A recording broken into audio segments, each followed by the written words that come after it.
नमस्कार, आदाब। मैं तौसीफ रहमान बंगाल से। और आज का वीडियो बनाने का कुछ ख़ास वजह भी है। मैं ऐसे ही खुद से आके ऐसे वीडियो नहीं बनाता हूँ, मगर आप अब देख सकते हैं कि एक तो इंडिया में कोरोना चल रहा है और सभी को पता है, और किस हिसाब से कोरोना को हैंडल किया जा रहा है ये तो पूरे हिंदुस्तान ने देख लिया है और हिंदुस्तान आगे देख भी रहा है।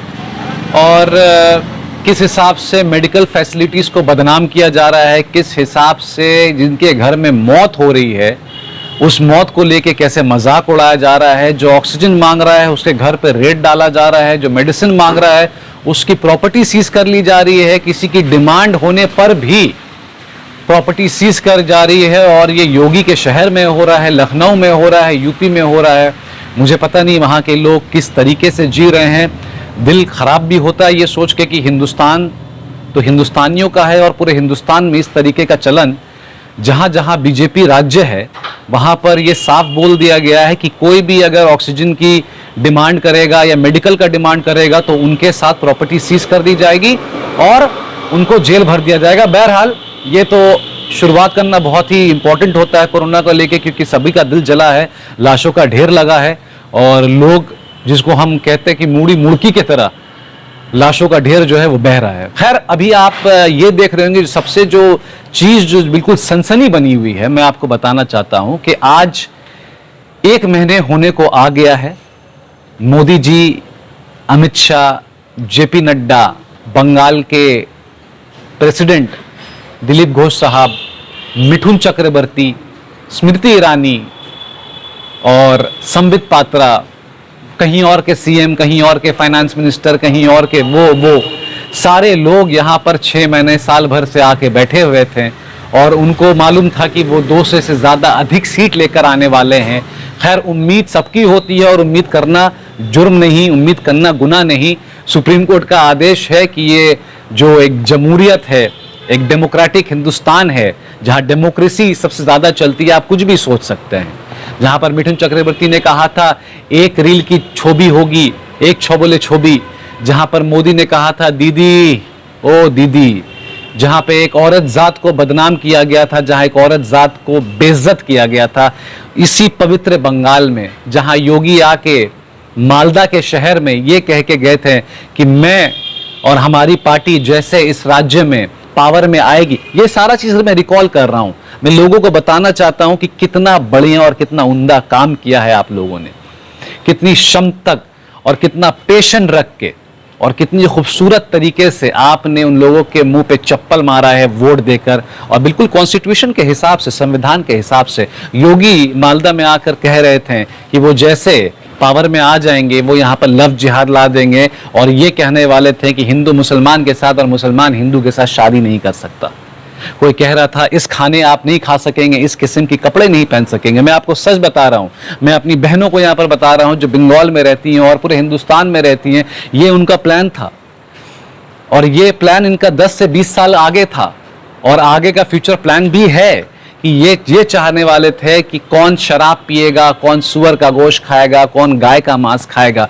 ये डिपेंड कर रहा था इनके ऊपर कि ये कैसे बर्दाश्त करेंगे और ये कैसे इसको चलाएंगे, इसको कैसे मतलब क्या कहते हैं मॉडरेट करेंगे, इसको कैसे आगे बढ़ाएंगे। तो दोस्तों, कहने का मतलब ये है कि 1 महीने को हो गया है, बंगाल बीजेपी हार चुकी है। हार बिल्कुल वो छोटा शब्द होगा, मैं आपको बड़े आराम से कह रहा हूं, इस बार चिल्ला नहीं रहा हूं और जल्दबाजी में नहीं कह रहा हूं। हार जो है वो एक छोटा शब्द है। इसको कहते हैं कि किस हिसाब से चप्पल मारा जाता है किसी के मुंह पे, वो भी मतलब 10 नंबर वाला चप्पल, जितना बड़ा चेहरा उतना बड़ा चप्पल, किस किस्म से कीचड़ मारा गया है आपको, आप देखिए।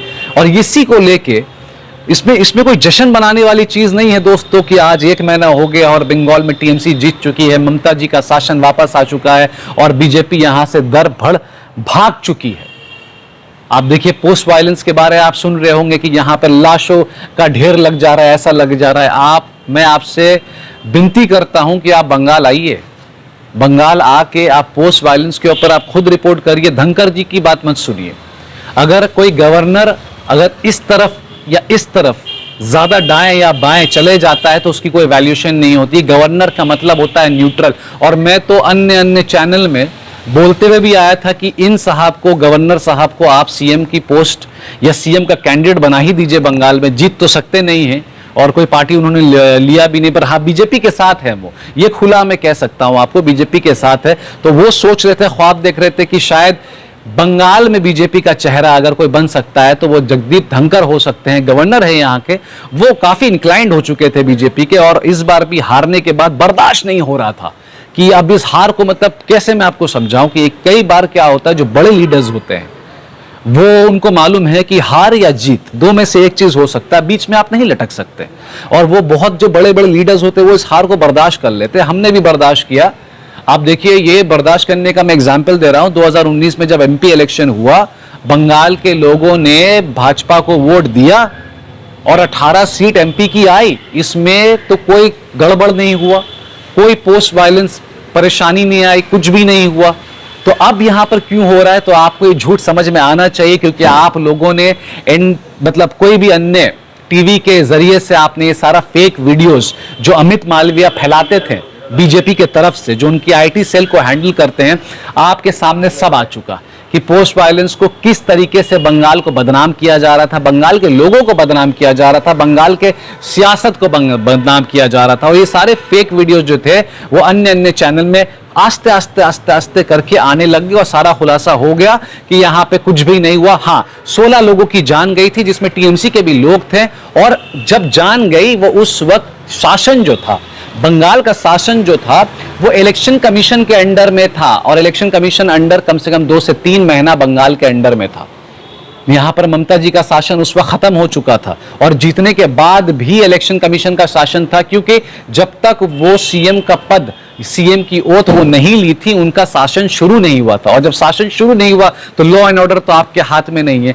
बोलने का मतलब, अब मैं आ रहा हूं, मैं मुजाहिद से गुजारिश करूंगा कि मैं लेट में आ रहा हूं, ये वीडियो को एडिट करके इसको आगे फोकस करें कि खिसियानी बिल्ली खंबा नोचे। अब आपको यह समझ में आना चाहिए कि हार को बर्दाश्त करने के लिए क्या क्या नहीं किया जा रहा है। 2015-16 का नारदा केस को वापस से उठा दिया गया, चार्जशीट पहले बनने की थी, चार्जशीट अभी बनाया गया, 4 बड़े लीडर को पकड़ा गया, 3 बड़े लीडर को पकड़ा गया, एक तो एक्स है, पता नहीं वो हमारे टीएमसी में है कि बीजेपी में है, ना घर के हैं ना घाट के हैं। खैर, 3 बड़े बड़े नेताओं को पकड़ के बेइज्जत करके उनको जेल में डाल दिया गया, हालांकि कोई वजह नहीं थी। सुप्रीम कोर्ट का आदेश है कि कोरोना काल में आप किसी को भी जेल में भर्ती नहीं कर सकते। खैर, ऊपर वाला बहुत बड़ा है, और सुप्रीम कोर्ट का आदेश और हाई कोर्ट का आदेश भी बहुत बड़ा होता है, उन्होंने उनको इंटरिम बेल दे दिया। अब तीसरे में आते हैं कि खिसियानी बिल्ली खंबा नोचे, उसको कैसे समझाइएगा आप? अब ऐसे समझना पड़ेगा कि अब क्या हुआ कि आलपन बंदोपाध्याय जो हमारे चीफ सेक्रेटरी थे बंगाल के, ठीक है, उनको फौरन बुला लिया गया। क्यों बुला लिया गया? देखिए, आप सबको पता है यहां पर यास साइक्लोन आया था, और ममता बनर्जी जो है वो हेलीकॉप्टर और प्लेन में घूमने करके एरियल व्यू देखने वाली में से औरतें नहीं है। वो ऐसी सीएम है जो पानी में उतर के घुटने तक जो पानी होती है वहां उतर के उन्होंने सारा जायजा लिया। लास्ट ईयर भी जब अम्फान आया था कोरोना काल में, उतर के जहां चावल पट्टी से लेके दाल सब्जी पट्टी तक हर जगह वो जाती थी, घूमती थी, तो उनको वो एरियल व्यू लेने की जरूरत नहीं पड़ती, क्योंकि वो सामाजिक तौर पे खुद भी निकल जाती है रास्ते में।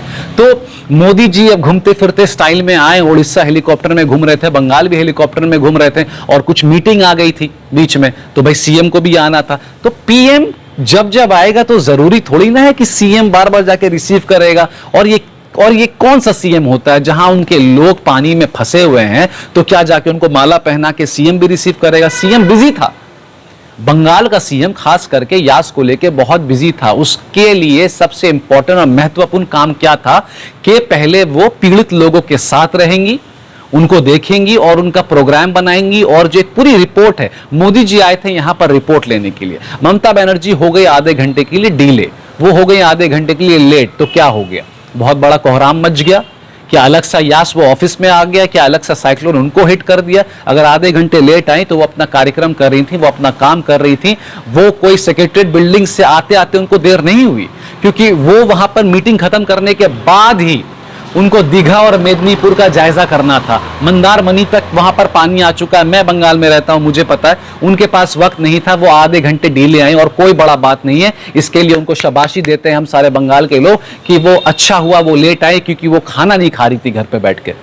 वो बैठ के कहीं पर गप्पे नहीं लगा रही थी, वो अड्डा नहीं मार रही थी, वो हेलीकॉप्टर में एरियल व्यू नहीं कर रही थी, वो पैदल पैदल गाड़ी में घूम रही थी और लोगों के साथ थी, लोगों के पास में थी। इसलिए उनको आधा घंटा डिले हुआ। और जब वो आधे घंटे डिले में आई तो मोदी जी यहां पर आए थे रिपोर्ट लेने के लिए। बहुत अच्छी बात है, हमारे प्रधानमंत्री हैं, वो यहां पर रिपोर्ट लेने के लिए आए थे। तो दीदी जब आई, उन्होंने देखा कि उस मीटिंग में शुभेंदु अधिकारी, जो अपोजिशन लीडर बन चुके हैं, पहले टीएमसी में थे, मार वार खा के वो चले जा चुके हैं, हार भी गए थे पर वो जीत गए। पता नहीं 5 साढ़े 5 बजे कैसे जीत गए, समझ में नहीं आया। खैर, वो अपोजिशन लीडर थे, वो उस मीटिंग में बैठे हुए थे।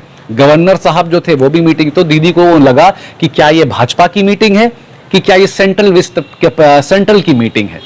तो उनको उनका जायज है। और आप भी जानते हैं, आप भी सोचिए, अगर ये भाजपा की मीटिंग नहीं है, ये सेंट्रल की मीटिंग है, तो भाजपा का ऑपोजिशन लीडर वहां पर क्या कर रहा है? उनको नहीं रहना चाहिए था। तो दीदी ने ना कोई बहस किया, कुछ नहीं किया। दीदी ने एक रिपोर्ट लिया। रिपोर्ट लेने के बाद उनके हाथ में लिफाफा थमा के चले गई। उन्होंने कहा मुझे और भी काम है। तो इसमें गलत कौन हो गया और इसमें इंसल्ट की बात किया। फौरन ये बर्दाश्त नहीं कर सके पर हमारे जो नरेंद्र मोदी जी हैं, फौरन उन्होंने क्या किया, उन्होंने आलपन बंदोपाध्याय को, जो इस समय बंगाल के लिए काम कर रहे हैं, फौरन उन्होंने क्या किया, ये ऑर्डर दे दिया कि आलपन बंदोपाध्याय को दिल्ली भेज दिया जाए तुरंत, इमीडिएट। अब क्या हुआ, आलपन बंदोपाध्याय को यहां रोकने के लिए 3 महीने का एक्सटेंशन ऑलरेडी मिल चुका था। मैं आपको बता रहा हूं, 3 महीना का जब एक्सटेंशन ऑलरेडी मिल चुका था, फिर भी उस एक्सटेंशन को कैंसिल करके नॉर्थ गेट दिल्ली में बुला लिया गया, वो भी कल। मतलब आज अगर लेटर आया तो कल फौरन आपको दिल्ली में रिपोर्ट करना पड़ेगा। तो ये सरासर नाइंसाफी है। जहां अगर ममता बनर्जी चाहती गवर्नमेंट के हिसाब से, वो वापस से आलपन बंदोपाध्याय को रोक सकती थी और कोई कुछ नहीं कर सकता। और ये रिक्वेस्ट भी किया गया था कि साइक्लोन में काम करने के लिए आलपन बंदोपाध्याय को 3 महीना रोका गया, बिकॉज उनकी सारी आइडिया थी, वो इस काम में लगे हुए थे।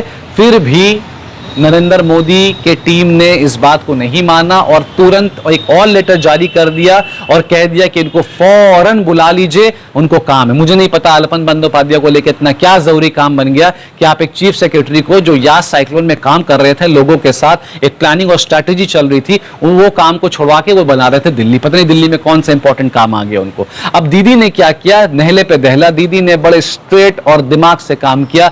दीदी ने उनको बोला कि आपकी रिटायरमेंट हो रही, कि आप रिटायरमेंट देंगे? उन्होंने कहा हम रिटायरमेंट देने वाले हैं। तो उन्होंने फौरन कल रिटायर दे दिया। और दीदी ने क्या किया, उनको chief advisory of CM, chief minister के चीफ एडवाइजरी के बोर्ड में ले लिया। बोर्ड में भी नहीं, उनको एक लौथा चीफ एडवाइजरी का पोजीशन दे दिया। अब ममता बनर्जी के चीफ एडवाइजरी हैं आलपन बंदोपाध्याय, जो बंगाल में 3 साल के लिए वो बिल्कुल काम करेंगे। तो इसको कहते हैं मुंह पे थप्पड़ मारना बिना आवाज के। काम करने वाला जो इंसान होता है, उनके पास आइडियाज होते हैं, उनके पास ईगो लेके कुछ नहीं होता। तो दोस्तों, आप देख सकते हैं कि भारत में हमारे साथ क्या हो रहा है। अगर आप आवाज उठाएंगे, आपको ट्रांसफर कर दिया जाएगा। अगर आप आवाज उठाएंगे, आपके घर पे रेड होगा। अगर आप आवाज उठाएंगे, आपके यहाँ सीबीआई आएगी। अगर आप आवाज उठाएंगे, आपको जेल भराव कर दिया जाएगा। मतलब इन शॉर्ट में यही है कि आप कुछ नहीं कह सकते।